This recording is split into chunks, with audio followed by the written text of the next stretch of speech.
Ndabaramukije bene data, amahoro ya Kristo Yesu nabane n'umwe wese.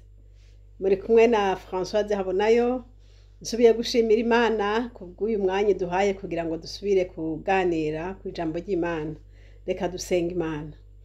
Data, mu izina rya Yesu Kristo, ndagushimiye, ndagukengurukiye kubw'uyu mwanya umpaye kugira ngo nshobore kongera guhagarara hano mvuga Imana.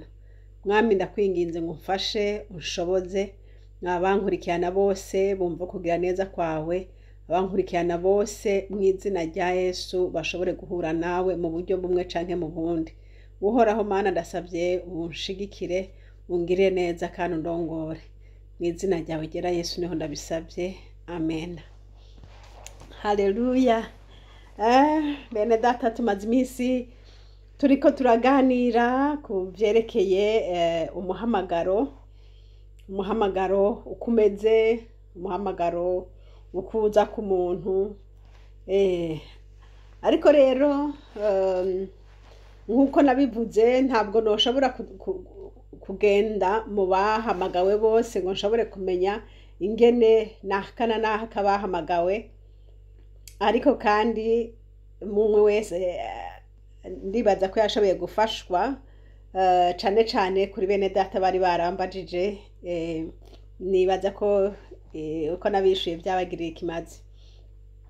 Hanyuma narabashingiye intahe ukuntu Imana Data ihamagara abantu ngo baje mu murimo wayo. Rero iyo umuntu amaze kwitaba, guhamagarwa ni kimwe ariko kwitaba ni kindi. Hagati yo guhamagarwa n'ukwitaba hakorekeka ibintu byinshi cyane, hakorekeka ibintu byinshi. Bamwe barashobora bakemera umuhamagaro, bagaheba ibyo barimwo, bakagenda bakareka inka zabo, bagakurikira umukozi w'Imana, bagakurikira igikorwa c'Imana. Abandi bagaheba ibyashara barimwo, bakagenda kuvuga ubutumwa bwiza bw'ubwami, ibintu nk'ibyo. Ariko rero kugira ngo umuntu ahebe ahaguruka akavuga ati jewe ndagiye, jewe ndemeye, bisaba ukuboko gukomeye cyane kw'Imana, gusaba ibimenyetso n'ibitangaza byinshi. Burya nubona umuntu avuga ati ndahagaritse ibyo nari ndimwo ndagiye, nuko Imana iba yamugondoje mu buryo bumwe canke mu bundi, mu bimenyetso byinshi cyane aba yasabye, hanyuma akaba konvenki mu mutima, agaca yiyegurira mu minwe y'Imana. Imana ishimwe. Ibi ndiko ndavuga hari benshi bobimenya kubera byababayeko, hari abandi babizi kubera yuko babibonye hafi yabo, hariho n'abandi badashobora kubihambya. Rero intambamyi nini zigenda ziraba ku bakozi b'Imana bitavye umuhamagaro bakaja gukorera Imana. Intambara nini iri mu batavyumva. Nuhamagarwa uri umugabo ugaheba ibyo wari urimwo ukaza kuvuga ubutumwa bwiza bw'ubwami, niba uwo muri kumwe atavyumva, umenye ngo uzoja mu ntambara ikomeye cane. Si ivyo, uwo muri kumwe ashobora kuba vyumva, kumbura abo mu muryango iwanyu canke iwabo ntibavyumve, byose bigaruka hahandi ni mu ntambara. Ariko ico dushimira Imana nuko umuntu wese Imana yamuhamagaye yagiye imwemerera kuzomushigikira no kumugwanira. Yesu nashimwe. Dushimiye Imana Data rero ikomeje kutugwanira muri uyu murimo, ikomeje kutugwanira mu bikorwa yaduhaye. Izina ry'Umwami wacu Yesu nirishimwe. Mu buryo bumwe na mu bundi umuntu avuga Imana kubera yuko hari ukuntu yayibonye, hari nuko ayibona. Nshuti zanje, ntiwoshaka kuvuga Imana utayibona, ntiwoshaka kuvuga Imana itakurimwo, ntivyokunda. Hamwe ugerageje vyo kunanira, vyogera ahantu bikanka. Ariko Kristo nahabwa icubahiro, ahora duha inkomezisha uko buca uko bwira. Dusangire ijambo ry'Imana, dusanga hajya mu gitabo c'Abikorinto ba mbere, igice c'16 guhera ku murongo nujya murongo wa 13 haravuga ngo mwame mugavye mushikame mu kwizera muba abagabo mugira inkomezi ibyo mukora byose mubikorane urukundo Imana Data iduhana umugisha. Iri jambo ni jambo ryumvikana iryo Paulo yabivuga ariko arabwira ishengero ku mutwe w'amajambo turabona ngo Paulo avuga ko ategekanya kuzoja i Korinto. Rero iri jambo ngo mwame mugavye mushikame mu kwizera mugira abagabo muba abagabo mugira inkomezi, numva nanje n'iryo jambo rifashije umutima wanje muri iyi minsi, ijambo ryo gushikama, ijambo ryo kugaba.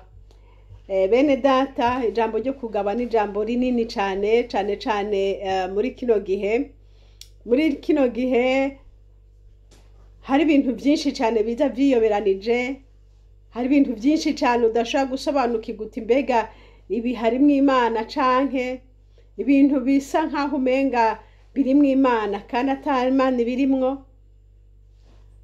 Rero nukugaba kugira ngo ntuzohave usanga bakurikiye ibintu bitari byo. Yesu adufashe. Tumaze iminsi turiko turabona ku ma YouTube, ku ma Facebook, ku ma réseaux sociaux, tubona abantu benshi cyane bavuga Imana, tubona abantu benshi cyane bashinga intahe, kandi Imana ishimwe hariho n'ibindi byinshi tumenya tutari tuzi, nta naho twobibonera kuko nta naho twobibonera koko, ariko ku bwa bene data bashinga intahe tukabimenya. Nasanze rero hari ikintu citwa ubupfumu bwo mu masengero, ubupfumu bwo mu ngoro zitirirwa ingoro z'Imana, ariko ari ubupfumu. Hari umuntu umwe yigeze gushinga intahe numva ndatangaye. Uyo muntu ariko aravuga ikintu citwa kabalisme, canke abakabaliste, canke abakabale. Kabale ngo n'ubupfumu bwo bukorekeka hariya mu Bisirayeli, muri Israeli niyo byaturutse, niyo byavuye. Hanyuma uwo muntu ariko arashinga intahe ariko aravuga yuko baza ari abantu womenga bagomba bavuga Imana, ariko bakigisha abantu canke bakarongora abantu ingene bakwiye kwiteza imbere, bakwiye kuronka amafaranga menshi kugira ngo bashobore kunguka canke kwiteza imbere. Cyane bakunda ngo kugendera amashengero mato aboneka nkaho umenga ntateye imbere. Rero uwo muntu ariko arashinga intahe ariko aravuga nyene ingene nawe bamurokrise, bamuhamagaye bakamurondera, bakamubwira ingene yobigenza, ingene bashaka kumuha amamiliyoni menshi cyane, agashobora kuronka ingene yo kwiteza imbere muri ibyo bikorwa byo mu ishengero. Nawe rero kuko ntiyarabizi ngo aca aragenda aremera amarandevu yose bamuha, bakaza bakagira inama, ariko aza yumva bamwemerera amahera menshi gose bazomuha, ashobora guha abanyagihugu canke abanyeshengero biwe bagakora ivyashara muga bakazoyabasubiza. Rero byasa ngo nkaho bariko baramwigisha ingene akwiye kugira business akazoyasubizayo. Rero nk'imiliyoni nyinshi cyane, amadolari menshi, ingene wo yasubiza, urumva byasaba ko abanza kuba yize iyo projet agomba gukora. Rero baza nk'abagomba kumwigisha ingene bishoboka. Bene data, ayo ntaye narayumvise numva natangaye, ariko kandi ngo bamwempoje kugira ngo nyene bemere kumuha ayo mafaranga, bamubariye yuko abwiza kubaha ikiguzi c'amaraso, atange nyina canke atange umwana wiwe canke atange umugore wiwe, ivyo bintu yari umuntu w'Imana, ntiyumva ingene abantu bitirirwa izina ry'Imana, ingene abantu bitirirwa igikorwa c'Imana bashobora gupropose ibintu nka mwene ivyo. Ivyo yari abizi ko ari ivy'abantu bw'ubupfumu by'uburozi. Rero arumva ngo yumva aratangaye. Hanyuma ngo kandi bacongera bamubwira ikindi ngo kurongorana n'abakobwa namba ngo bari 5 ngo bakiri isugi. Yesu we uwo muntu yari umuntu w'Imana, yibaza ko ariko ararondera ubuzima canke yibaza ko ariko ararondera ingene ishengero ryiwe ryokura rigatera imbere. Ariko yashinze navuze ati maze kubona ivyo bintu naciye ndabivamwo, sinavyemeye. Baca baramukurikirana rero bamutera mwijoro, bamuteza ibirozi, bamuteza amagisida bagirante, ariko Imana yaramurengeye. Ndiko ndavuga iki bene data, uko mubona aba bantu bose bavuga Imana, ukabona ayo mashengero yose bavuga Imana, usenga Imana, muhemu yera kwemeze, ujane n'Imana. Ntubone ibishashagira byose, biriya byose wabona umenga ibitangaza, biriya byose womenga umenga n'umuriro waka. Hari ibintu bamaze iminsi bavuga ngo nugutwika ngo sinzi. Tube maso tugabe bene data bakunzi b'Umwami Yesu. Iyi si Satani yaramaze kuyinjizamwo ikintu bita gukunda amafaranga, gukunda amaronko, ikintu bita gukunda ivyisi kigira ikibanza kinini cyane mu bantu. Rero iyo gukunda ivyisi byabaye vyinshi cyane mu muntu, ntaca atokora kugira ngo aronke amafaranga. Uwo muntu w'Imana yabishinze ntahe, yariko aravuga ati ivyo bintu biba mu mashengero, n'ubupfumu buberaho nyene. Urumva utanze ayo masacrifice wumva bo bitwaye hehe? Umuntu w'Imana banza guhabwa condition yo gusambanya abantu, ivyo wumva ari biki? Data dutabare, data dufashe. Iri jambo ngo mwame mugavye,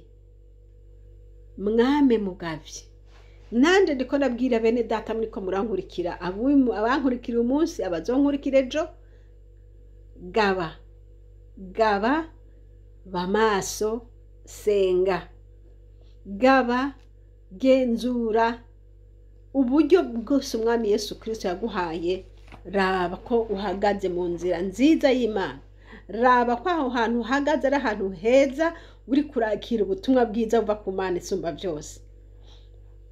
Ngo mushikame mu kwizera, Imana ishimwe, mushikame mu kwizera, kubera yuko hari ibintu byinshi cyane biriko bikura abantu mu kwizera.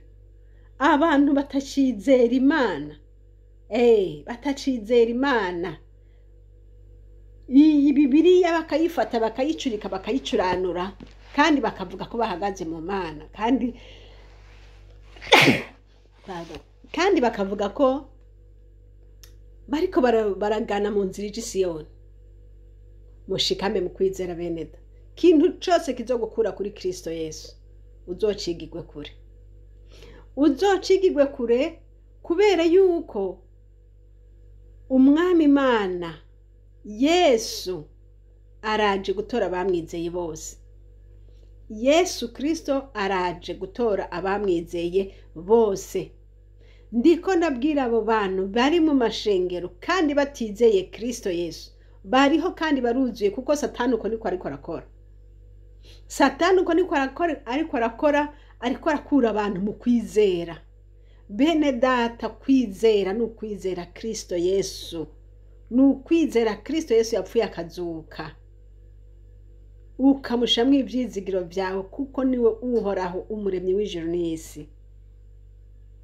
Imana iduhezagire cyane. Yesaya yabihishuriwe igihe kirekire cyane, Kristo ataraza hano muri iyi si. Yabihishuriwe arabivugishwa Yesu ataraza kwireka abantu bari mu isi, ariko yari ari mu ijuru ataraza. Yesu yarabivuga, abivugira aha muri iyi si.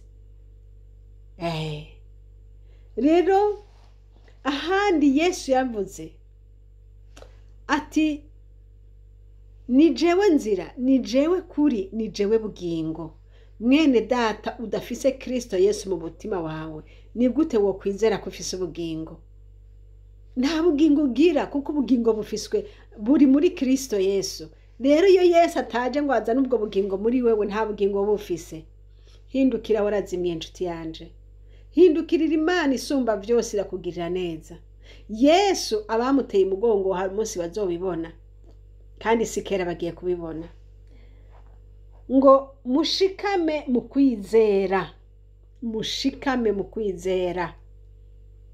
Pawulo yaravuze ngo nagwanye intambara nziza, ngo nazigamye kwizera. Haleluya.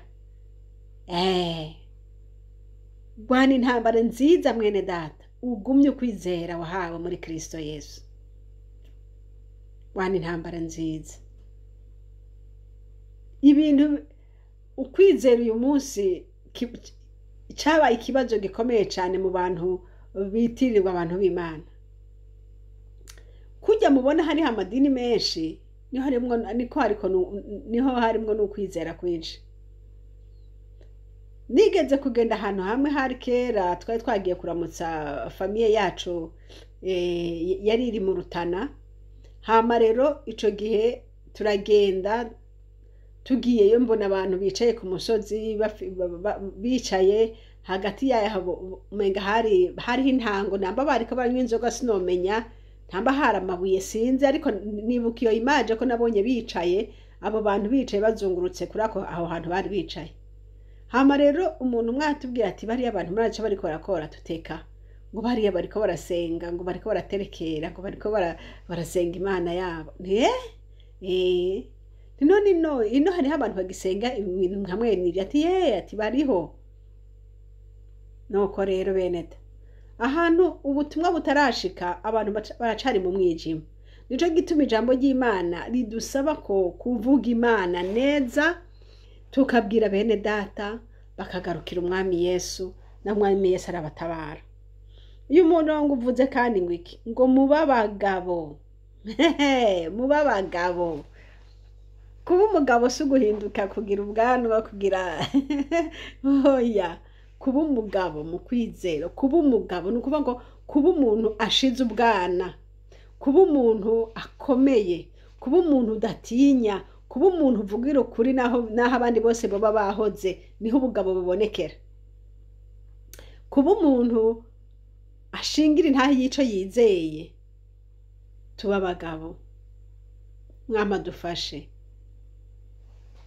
Hanyuma ngo mugire inkomezi. Imana ishimwe. Tugire inkomezi muri Yesu.